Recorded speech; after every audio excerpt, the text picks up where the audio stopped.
Good afternoon, everyone. I'm Robin Hensel, your host for Can We Talk, and we're filming another program today we're filming in September, on September 11th.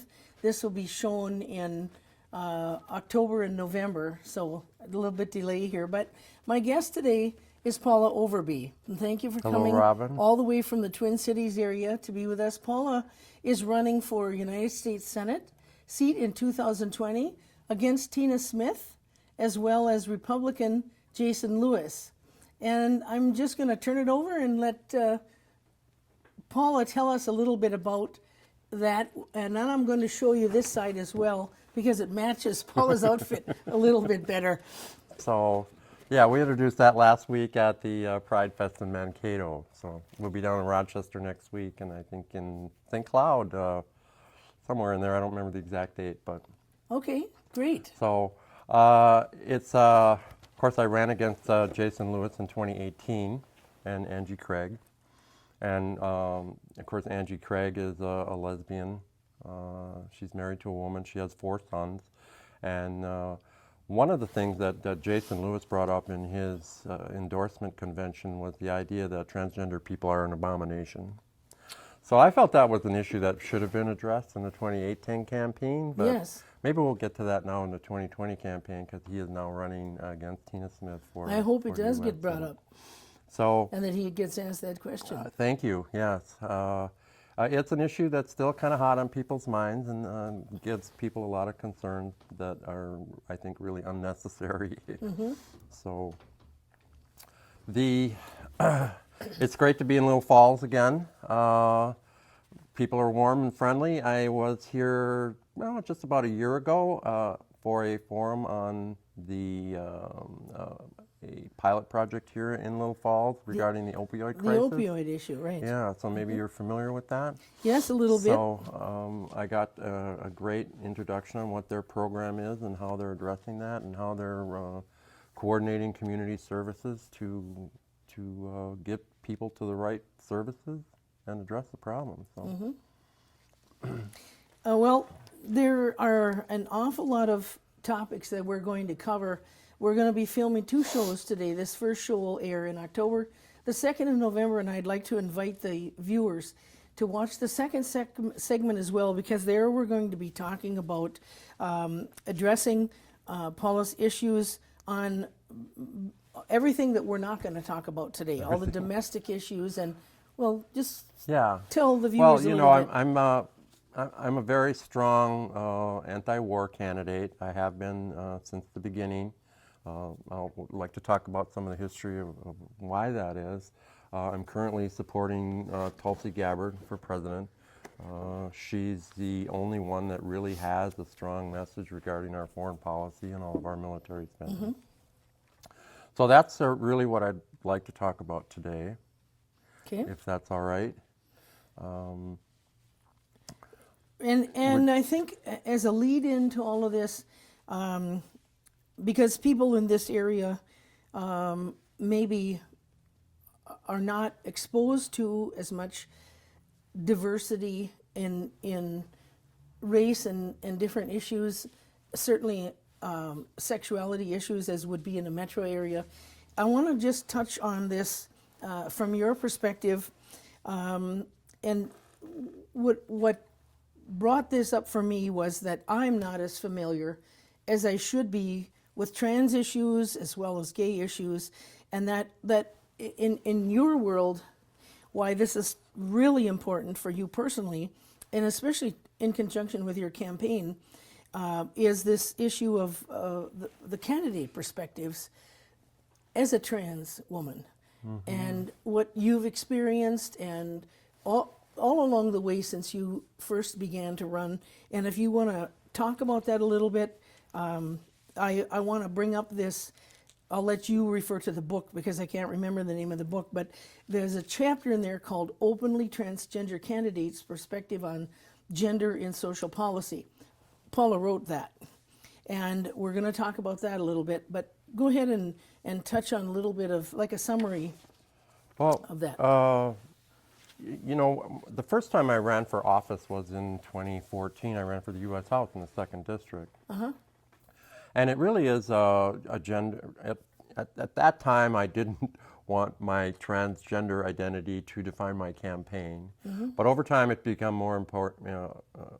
It's become I've become more aware of the fact that it really does define a lot of my positions, informs a lot of my positions on policy. And so the issue of gender really came up strong for me in 2009 at the beginning of my divorce. So I was in court for 4 years in a custody battle for the rights to parent my son. That all turned out pretty well. In the end, my son actually still lives with me, and I'm very happy about that. But it definitely made me very aware of the gender bias in our culture. And so I was a very strong participant in the marriage amendment bill back in 2012. That's kind of when I introduced me to politics. So that courtroom proceeding and the enormous inequity in that proceeding is really what brought me into politics. And so the transgender issues are very relevant. In the recently, I did write this chapter. It's included in the Rutledge Handbook of LGBTQIA Administration and Policy. So the chapter basically describes some of the less relevant or less the types of issues that people would be less aware of, right? So there's some very strong narratives surrounding LGBTQ and what that is. Those narratives, I think, tend to be rather misleading. Back in this is, of course, the 50th anniversary, right, of the Stonewall riots, so a lot of people have heard of that. Kind of marks the beginning of the gay civil rights movement in New York in 1969, I believe. Yeah, 50 years. At that time, there was a lot of cohesiveness in the community, gay, lesbian, transgender, basically defending our rights to avoid being imprisoned and beaten and sanctioned and harassed just for being who we are. Over time, the movement has kind of revolved into this issue of identity. So you identify gay, or you identify trans, or you identify now non-binary. There's so many designations even. today. Polyamorous, if I got Polyamorous. the term correctly. Yep. But there's a huge difference between issues of sexuality, which would be the gay, lesbian, bisexual, pansexual, asexual arena, and transgender, which would be the trans women, the agender, bigender, gender fluid. So there's kind of a big division in the community. It's not quite as cohesive as people perceive it to be. And that's kind of what I write about. And so a lot of what I talk about today is less related to transgender issues and more really about gender equity. And I've certainly experienced gender discrimination on both sides of that issue, right? So I spent a lot of years living as a man. I spent a lot of years in groups with male sex offenders. I was hugly discriminated against in my divorce as a male, presenting male at that time. The divorce started as a male and it ended as a woman. So Interesting. that was an interesting experience for the court. They learned a lot too.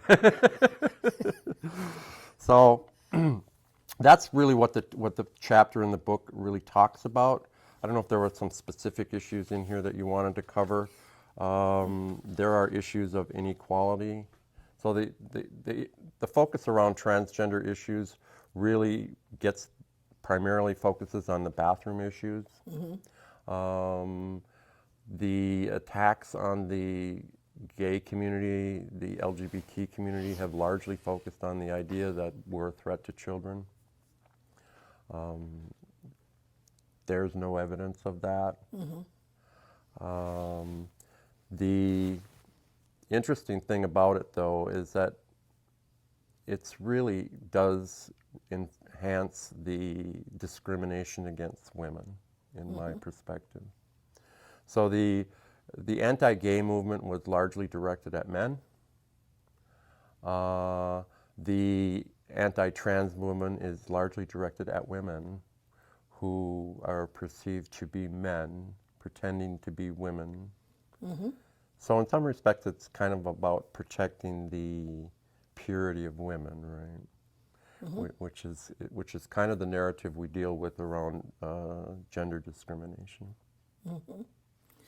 Well, one thing that I found interesting was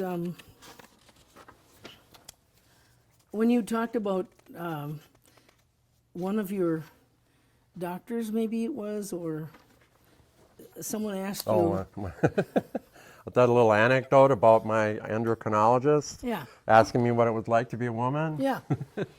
I liked the response. you Yeah, that was one of my first responses shortly after I transitioned and started hormone therapy and started living full-time as a woman.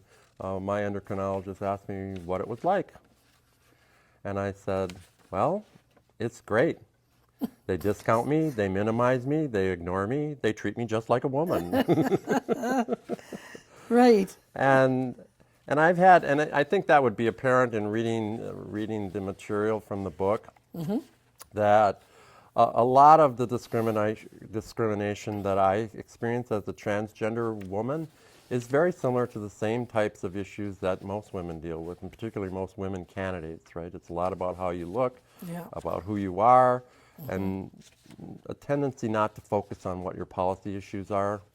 And that's a shame. Right, that's very much a shame.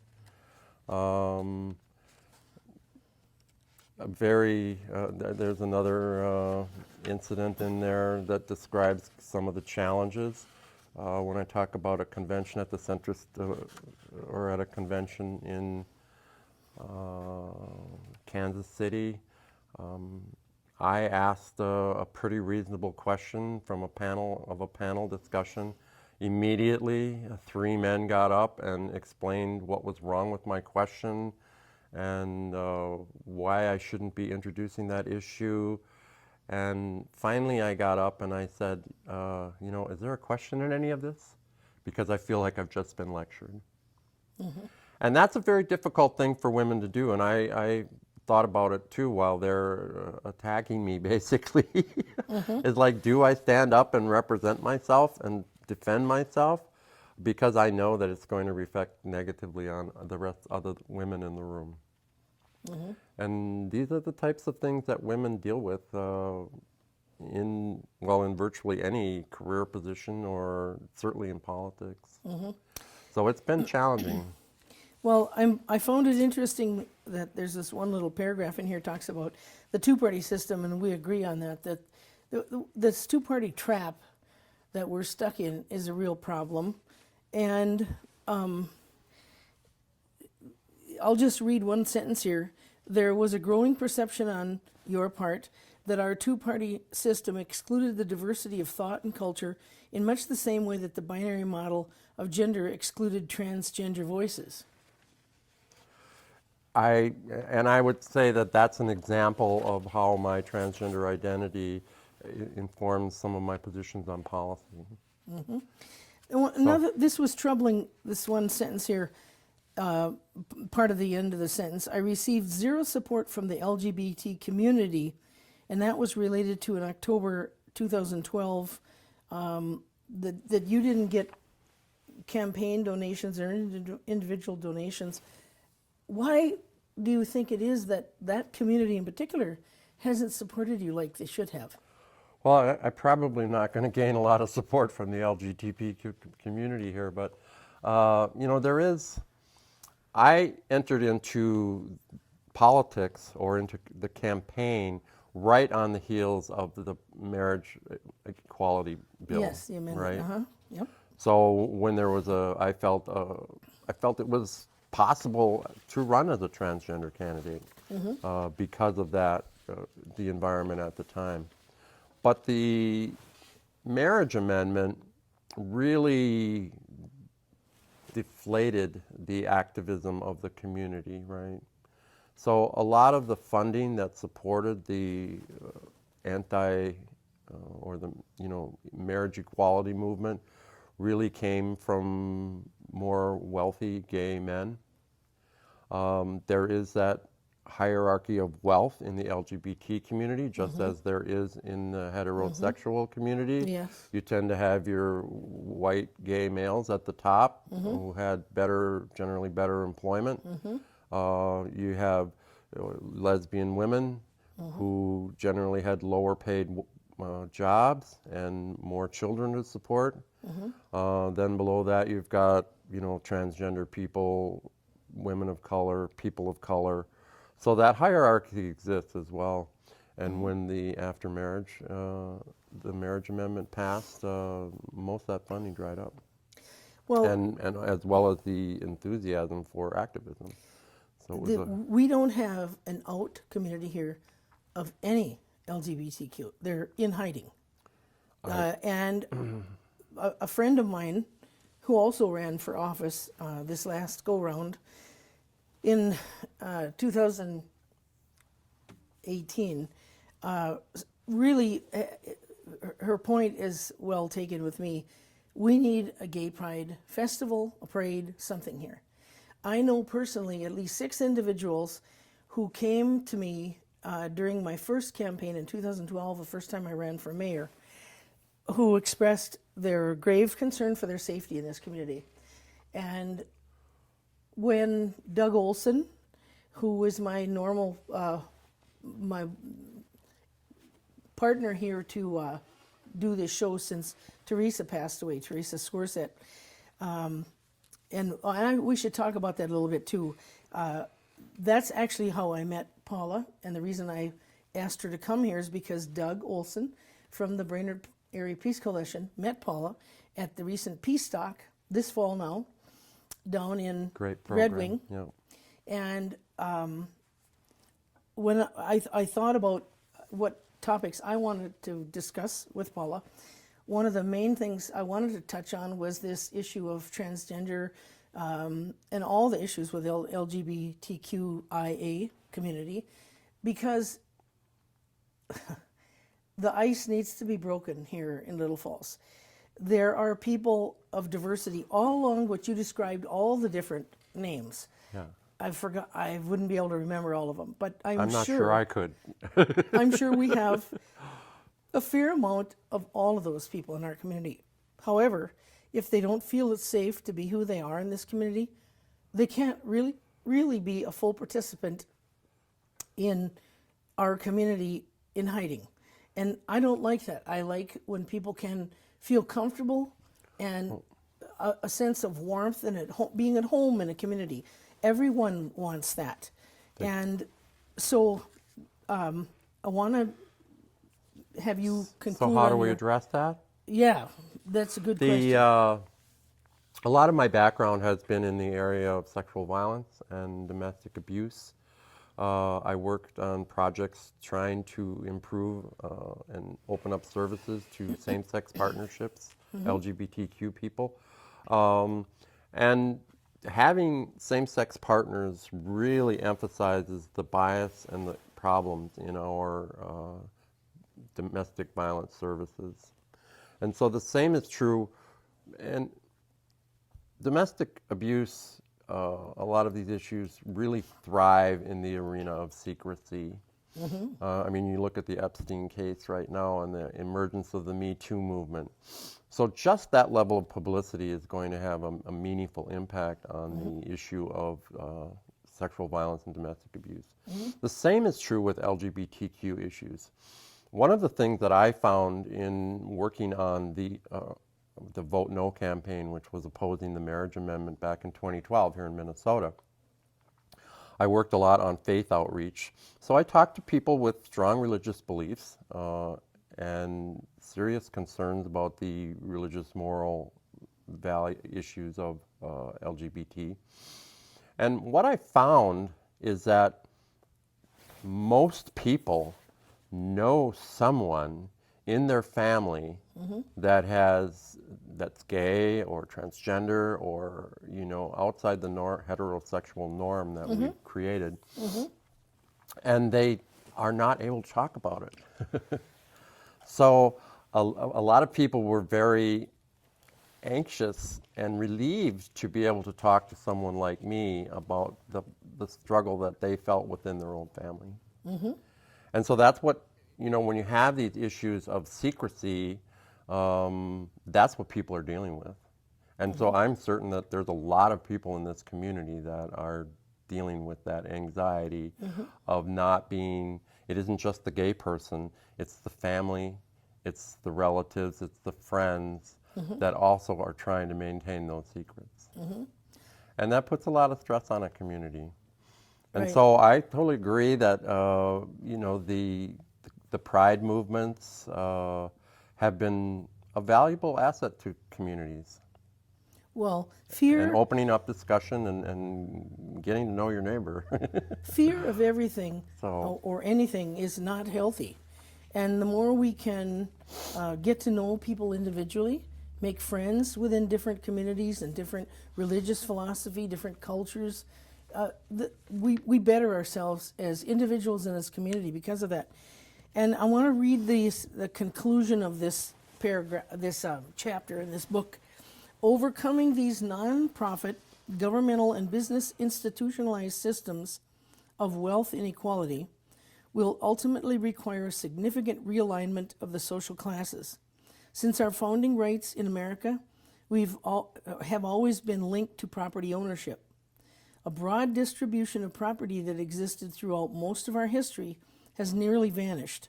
Despite the enormous wealth of this nation, the extreme inequality of wealth is creating the social anxiety necessary to propel significant social reform. It's impossible to predict how long or difficult that transition will be. And you want to add anything to that? I think that pretty much describes where we are today. A lot of the issues that we're struggling with, homelessness, growing poverty, increasing debt, all of that's related to the extreme migration of wealth and this extreme inequality of wealth. And when you have extreme inequality, you have social tension. And you're going to have, and we're seeing increasing social tension. It's very difficult to find affordable housing if the available housing is in the $250,000 range. So that migration of wealth is eliminating standards of living and housing that is available to less affluent people. And we're going to be expanding on all of those social policies in the second segment. So once again, I'd like to invite the viewers to for sure tune in for the November showing the second film that we're going to produce today, because it'll be a continuation, but different but interwoven topics, policy issues and narratives of Paula that are really interesting, and many of them align with my beliefs and thinking as well. But I think we should talk just a tad about this issue, and then we should talk about your and my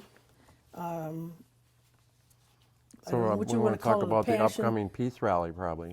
Yes, well, but by the time this airs, it'll be over with. But we Okay, definitely that's want to right, mention that this weekend, the 15th of September, there will be a protest and a peace vigil in front of Camp Ripley at the same time that their open house is running, which is a recruitment retention event. And if people doubt my word on that, they should go back a few years. I believe it was in the 2013 Camp Ripley range regulations, or somewhere in their manual for that year, that they identify this community event as recruitment and retention. So we're paying for that out of our tax dollars, folks. It's not that Camp Ripley is being cordial and generous with our community. It's a recruitment and retention, and when I say that, what I mean is this. They are trying to recruit the next generation of our young people to go kill some other mother's child in another country, likely brown or black child. And Camp Ripley, like all military bases and like all soldiers, are training to become potentially war criminals, because if they're asked to do something that they know goes against the Constitution, they have two choices. Three, probably. Act on those unconstitutional orders and take a chance on prosecution later, leave the military, and in doing so probably be jailed, or laying down their arms, refusing, to do anything any further. And for that soldier, that wouldn't be a good outcome at the time, anyway. Well, this is the situation we have with Chelsea Manning, right? Yeah.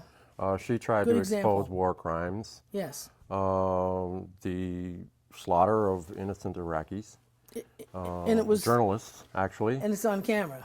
and it's on camera. And she followed the chain of command in the process and couldn't get anywhere. What's the name of that film again? It escapes me right now.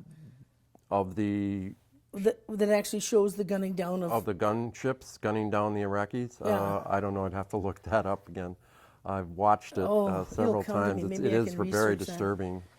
Well, and we only know that because Chelsea Manning decided to be a whistleblower. And okay, so now that's another good tie-in with your issue. I hadn't because I hadn't intended to bring that up, but you kind of introduced it. The same with Julian Assange and a lot of what's happening in the press right now. A free democracy really depends on a free press. And those cases are very representative about how our media is really being suppressed. And how we as citizens, particularly with regard to foreign policy and our military policy, are not getting meaningful information. And when we don't, a bunch of baloney can be covered up. Criminal activity can and is covered up, as we know with this exposure of the film that Chelsea Manning exposed, as well as other stuff. And the only reason we know that is because Julian Assange published it. WikiLeaks published that information. Right. And both of them are being prosecuted to the hilt. And I don't want to use the word hero, but they certainly are remarkable truth tellers and have no business being imprisoned. They should be being heralded for their I would say that. heroics. And I know a lot of people feel that it's traitorous behavior because of some of the classified information that gets presented. But I do again emphasize the fact that Chelsea Manning followed a prescribed procedure to bring to attention of military command the inappropriate conduct of some of our troops, right? So that it could be addressed. And she went outside the system when she was unable to get any response to that. And now she's been imprisoned again because they're trying to, in essence, get her to speak again about questions she's already answered. And it feels like they're trying to entrap her. Well, it is a kind of an issue of entrapment. They want to repeat the same process so they can find inadequacies in her testimony. It's almost inconceivable that someone wouldn't make a misstatement when reviewing testimony, and they want to use that to charge her with false testimony, with perjury. I'm trying to find the name of that article. I don't know if I'll be successful or not. That video, because I would like people to watch it. I can do some research while you were discussing this a little bit. I want to talk about your involvement in the peace community. What brought you to attend the Peace Talk this year? And I have many friends that I have attended twice. in the past. Teresa, who passed away this past spring, who was the moderator of this show for years, also went with me a couple different years down there. We found it to be enjoyable. And how did you get? Well, I love Peace to go Talk. there? I mean, it's an opportunity to talk with people that really do research and investigate the issues of war. It's difficult to get meaningful. I mean, I don't think get much meaningful information from any of our popular media sources. And so, Peace Talk is one place to have that delivered to you by people that actually invest their lives in doing the research. So I do like Peace Talk. I mean, it's certainly consistent with my platform on reforming our foreign policy and reducing military spending. Collateral Murder is the name of that video. Okay, That wow. that shows Powerful. what Chelsea Manning exposed. That video is called Collateral Murder. Look it up on YouTube. You can actually watch our military slaughter a bunch of people on the ground, and they knew darn well they weren't the enemy. There was absolutely no reason for them to do that. And I believe 2 of them were journalists Yeah. that were killed that day. And 2 children shot in that attack as well. So, tell me a little bit about the people that spoke this year at Peace Talk. Colonel Ann Wright was one. Yeah, and who's the other one? Surgeon? I can't pronounce his Danny Surgeon. surgeon, yeah. The Ghosts of Baghdad. I have not read his book yet. But, I mean, he is kind of a spokesperson for the modern day vet. So, I mean, it's Veterans for Peace that I think sponsors that event, right? And they're, most of us, Vietnam era veterans. So, I guess to talk about that, I really kind of would have to go into the history, my own history of military activism.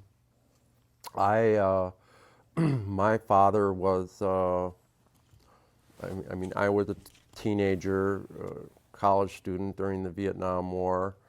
My first year in college, when I was eligible for the draft, we had a draft at that time, was the year that they ended the draft. But my father was a Cold War veteran. He was in the Navy. My dad too. Yep. He, a very religious man. He always blamed at that time, there was a lot of enthusiasm for joining the military and fighting the war. My father was wanted to serve. He was in the brig the night his ship left. By the time he got on another ship and got to Japan, it was one of the first ships in Japan, the war was over, right? So that's his war story. Oh. Not very glamorous. Unfortunately, I never really asked him about what he saw there. That was after the bombing of Hiroshima and Nagasaki. I bet you wish you could ask him today. I definitely wish I could ask him some of those questions today, right? And so he wasn't really a warrior, he was more of a freedom fighter. He used to describe our Congress as the Ivy League Club. So some of my positions come by naturally, I guess. But one of the last things he said to me, and of course I was an anti-war activist at the time. I worked on campaign. I supported Eugene McCarthy, was the anti-war candidate against Humphrey. And, I did too. And I supported George McGovern. And I used to have some pretty intense arguments with my father about the Cold War narrative, the Russians. I viewed Russian history as a country that's been overrun by 2 of the most powerful armies in the history of the world, right? Napoleon and then Hitler. And I think that they had some right to some level of paranoia about the United States. But then, of course, the Vietnam War ended. During the Vietnam War, I had a cousin that was a captain in the Air Force. He and his co-pilot were shot down over Laos. And at that time, of course, officially we were not in Laos. So there was a lot of media blackout. We didn't find out till many years later what had happened. That did engage me in the POW and MIA action, during the 70s and 80s. And They did finally, I think in 2007, so just not that long ago, they did recover some bone fragments and some dog tags, and they returned that to the United States, and we had a funeral, and it was a huge emotional event. But at that event, I was able to talk to the co-pilot, Woody, I forget his last name offhand, but uh, and understand the experience. They had ejected from their aircraft. They had landed on opposite sides of the river. They had initial radio communication. The co-pilot recalls hearing shots and screams during the first night, so it's believed that my cousin didn't make it till the first dawn. So the attempts to rescue them really became one of the largest air rescue sorties in the history of the Air Force. It was 3 days. The co-pilot was on the ground while they were trying to bring in helicopters and rescue him. And there was heavy enemy fire. And when I talked to him at the funeral, it became really obvious to me that you don't recover from that kind of experience, right? It's the kind of trauma that you somehow learn to cope with. And that's when I think I developed an entirely different understanding of what it means to be a veteran. And it isn't that veterans just go to war and defend the country. They come home from war and they protect us from the horrors of what they've seen. And I think that that's kind of the unfortunate abuse of our veterans. We have a narrative of support our troops that really is about support our war efforts. Correct. And we are really not serving our veterans very well. Our image of veterans really goes back to World War II. And you talked earlier about veterans' benefits, right? Or the peace Dividends. dividend. Peace dividends, Yep. yes. And so we have, and presumably we won that war, or at least we take credit for winning that war. You could argue that as well. The Russians really lost like 20 million people in that war and defeated the Germans on the Eastern Front. But anyway, we were victorious. Our veterans were heroes. They got a hero's welcome. They got GI benefits. That has not been true of any of our wars since World War II. That's correct. And what do you suppose is causing that? There's a number of things. I think probably the worst case scenario, well, Vietnam was a clear, I think, transition in our military policy. Yeah, I would agree. So everybody knows that Vietnam was probably a huge mistake. I mean, we have the Pentagon Papers that pretty much substantiate all of that. That we knew we were losing, that we knew we weren't going to win, that we were sending the people over there to die for nothing, that we really just hightailed it in the end. And so beyond that so what evolved, one thing that evolved out of that was the Powell Doctrine, which is a prescription of what are the factors that we should establish before we even consider going to war. And one of them is a meaningful exit strategy, right? Which is something we have not ever had in any of our recent wars. We've been in Iraq for how long? We've been in Afghanistan 20 years. We still have no exit strategy. We're talking with the Taliban. We're negotiating with the Taliban. The Russians were there for 10 years. We supported the Taliban. Now we've been there 20 years fighting against the Taliban. Now we're negotiating a peace settlement with the Taliban. In Vietnam, Nixon described it as peace with honor. Well, it's not peace with honor. Most Vietnam veterans know that. They came back to homelessness and drug addiction and harassment. Health services for veterans today are diminishing. They're being privatized. I don't see the respect that we hear about in the national narrative of supporting our vets. I think the last generation, like you said, of war veterans who were treated respectfully and who got decent services was my dad's generation. And he passed away in 2013 at age 95. My dad was in the St. Cloud Veterans Hospital a number of times and treated very well there, spoke always highly of that organization. But I know it's not the same way for people coming back from the first Gulf War or the second thing, the invasion of Iraq, and anything in between. Here in this area, there are a number of Vietnam vets, and they have been very outspoken, wanting to gain some respect that they feel they didn't have Yep, and that's when Danny they came Silver, home yeah, from speaks- Vietnam. addresses that very And it's well. a strong group here. And because of my past with my suing this city for the We Support Our Troops banner in downtown that was erected illegally, but then at the same token, I was told I couldn't have my multiple signs in my front yard.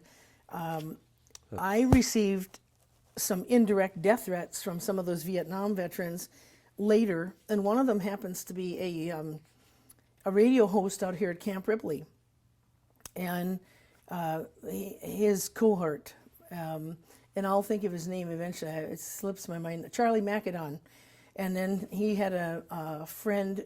I forget his handle that he used, Farm Boy or something, and I was threatened at one occasion that they were out at Camp Ripley protests that they were going to gun me down with a daisy cutter, which is a Vietnam era weapon. And that's a serious concern. Yeah.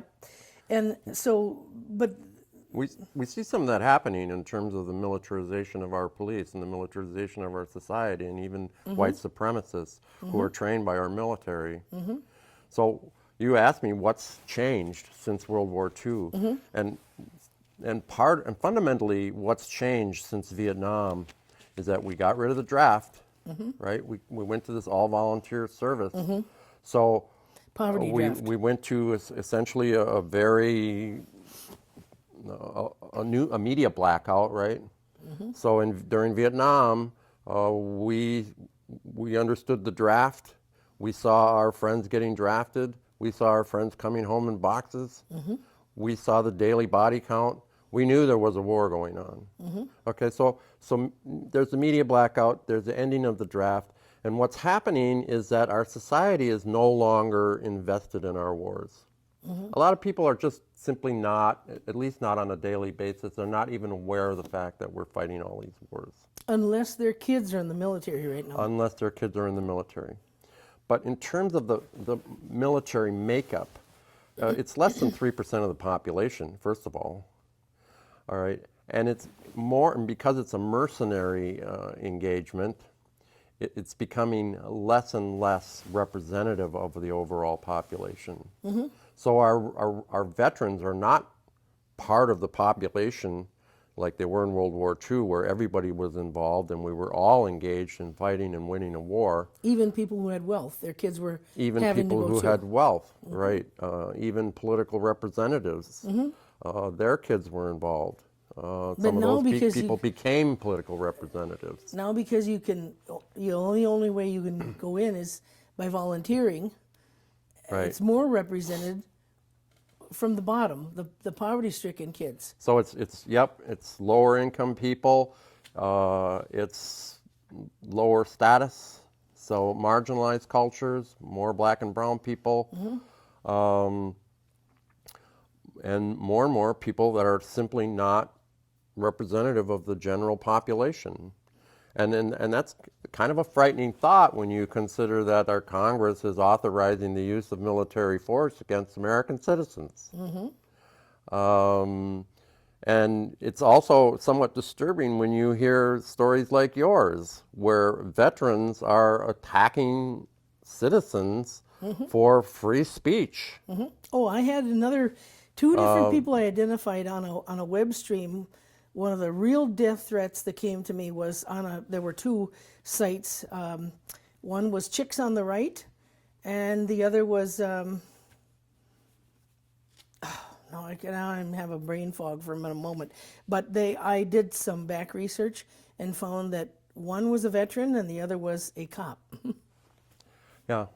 And so I that's, received death threats, and this police department found a way around really investigating who they were. They knew who they were. They just didn't want to find them. And we're seeing that problem in our police force as well, right?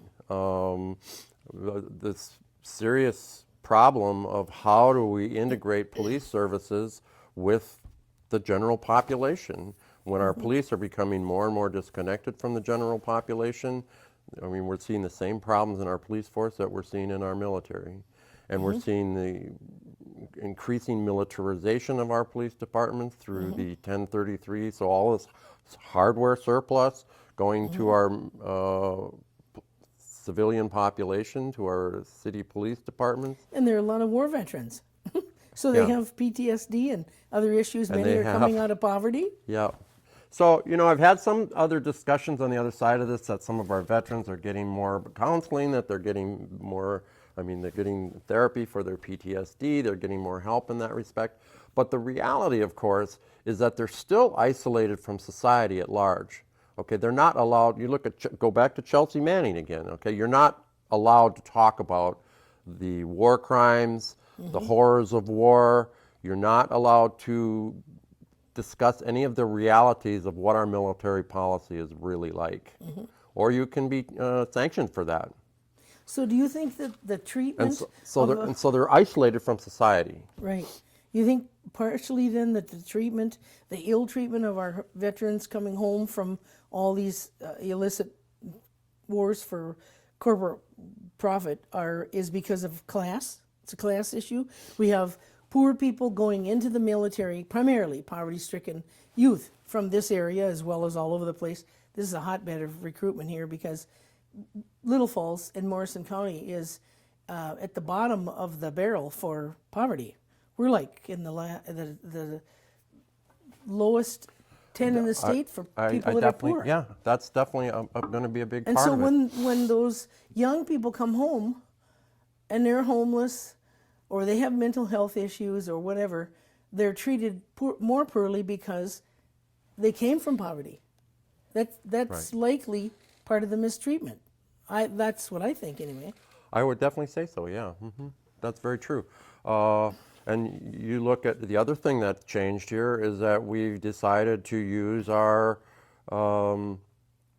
National Guard troops in foreign war combat. Now, they're not really trained for that, right?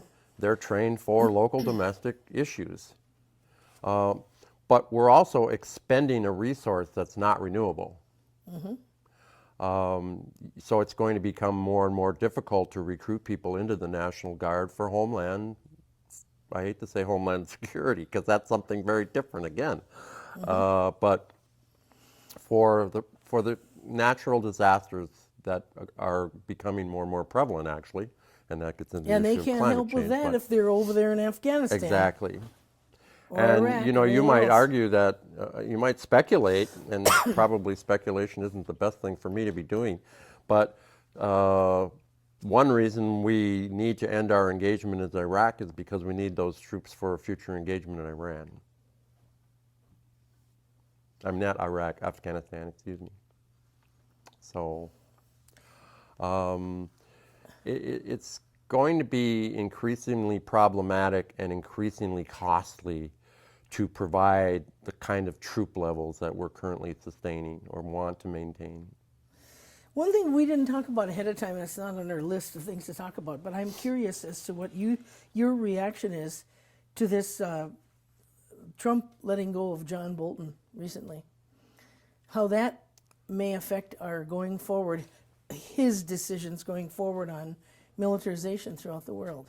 Do you think it'll be, it's better that he got rid of him? I guess that's what I'd like to believe, yes.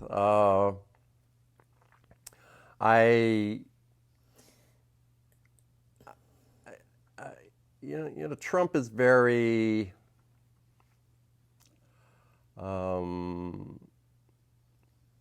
erratic in terms of his relationships.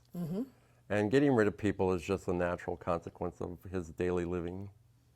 I think we've seen that through the first couple years of his presidency here. So will that make a significant difference in what Trump does or what the military-industrial complex does? I tend to doubt it. I hope it's a signal that Trump is less war hawkish than some might think. That because what I heard from within the peace community at least, and the community at large, was I don't like John Bolton. I knew that he was bad for our decision making, that he was going to err on the side of wars and sanctions and all other things that lead up to war. And I'm glad to see him go. And personally, I am very hopeful that that might be a good sign that the Trump administration is less war hawkish than. Well, I mean, I would agree. I'm glad to see him go. Bolton's policies were clearly contrary to everything I stand for. But you know, I don't see. I mean, I can. It's easy for me to understand why people like Trump. I personally don't like his style. I don't like his policies. I certainly don't like his trade policies. I don't like the economic history that I'm aware of concerning Trump. And for example, Atlantic City, I was aghast at what happened in Atlantic City, and I was really surprised that this man became president. But that's Trump. He's a real estate developer, right? Mm-hmm. What he cares about is Trump. What he cares about is wealth. Mm-hmm. What he cares about is the mechanisms of wealth, mm-hmm. the deal. Right. He's the master of the deal. Mm-hmm. I really don't think he's heavily invested in war. I don't think it's much of an interest to him. And that, in some respects, is good. But, I mean, you look at Iran versus North Korea. I mean, mm-hmm. we haven't heard much about North Korea for quite a while now. Mm-hmm. You know, his relationship to North Korea was a huge spectacle, right? Mm-hmm. Has anything really come of that? Not really. I mean, they had another test this morning or yesterday, this weekend. They're still developing their nuclear program. Trump's response to North Korea was to bring in all of this capitalist development, right? I don't know if you saw his little video on how Disneyland North Korea was going to become if they would make a deal with the U.S., right? He's a developer. He wants to develop North Korea. Trumpville. Yeah, Trumpville. And, you know, a lot of his buddies are in the same boat. They'd love to get some economic development in North Korea. It's another market for them. That's what they care about. Well, and I think Trump's interest in war is likely the profits from war. And that's a very strong possibility. I guess I haven't thought about that or made that connection, but certainly a lot of the people he's engaged with are making extreme profits from war. Mm-hmm. I mean, our military budget is, it's 10 times that of Russia, right? Mm-hmm. I mean, Russia's our big enemy. They're really quite insignificant relative to the military and economic power of the United States. Mm-hmm. It's kind of a false narrative. The next biggest investor would be China. They're at about a third of our military budget. So it's a horrible waste of money. We need that money for domestic policies. We need to cut our military budget. Mm-hmm. And we have a Congress that's forever willing to invest more money. I mean, virtually every one of our representatives voted for the $50 billion increase in the war budget last year. Mm-hmm. So, excuse me. I strongly believe that our military budget should be equal to that of our education budget, which would mean that we'd have to dramatically either increase the education budget or slash the military budget, or somehow equalize them. Our education budget is, of course, only 6%. Our military budget is 58 or so percent, so 58 cents out of every dollar going to the war tank. That's stupid, and I don't understand how any financial person with savvy can believe that that's a good investment. Yeah. But the one thing we have about 3 minutes or so maybe left. I want to talk about campaign finance and the importance of small donors and so on. And I want to encourage our viewers to vote in 2020 for Paula, who's running against Tina Smith as well as Jason Lewis. And I'm suggesting that because I believe wholeheartedly that she has better policies that benefit the common folks, which is everybody in Morrison County except for a very small sliver of people that are wealthier than than the majority. If you care to vote at all with your pocketbook of interest, then Paula is your choice. Well, I think that's a new paradigm and an important shift in our politics is the small dollar donor. So we have currently two candidates running for president that are not receiving corporate donations, and that'd be Bernie Sanders and Tulsi Gabbard. There's been also across the country some various Republican Senate and House candidates that have done similar things. We have 2 minutes left. But that empowers the people. That to vote with your dollars, if it's $1, if it's $5, if it's $200, whatever it is, that support for candidates who are running on small dollar donors are candidates that are going to represent you. Mm-hmm. I mean, the 80% of us that are below the economic wealth cutoff line.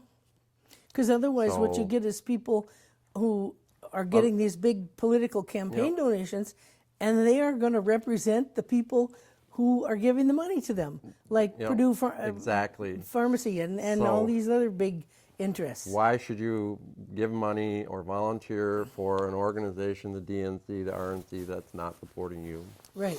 You know, the Republicans have always been known as the party of the rich, but you look at the Democratic Party too, and they're I think fairly well described as the neoliberal class, right? It's Silicon Valley and Wall Street. It's very wealthy, upper middle class people that represent their policies, and it's a economic ruling class that really does not represent the majority of us, you know, who need local investment, who need education, who need jobs, who need health care.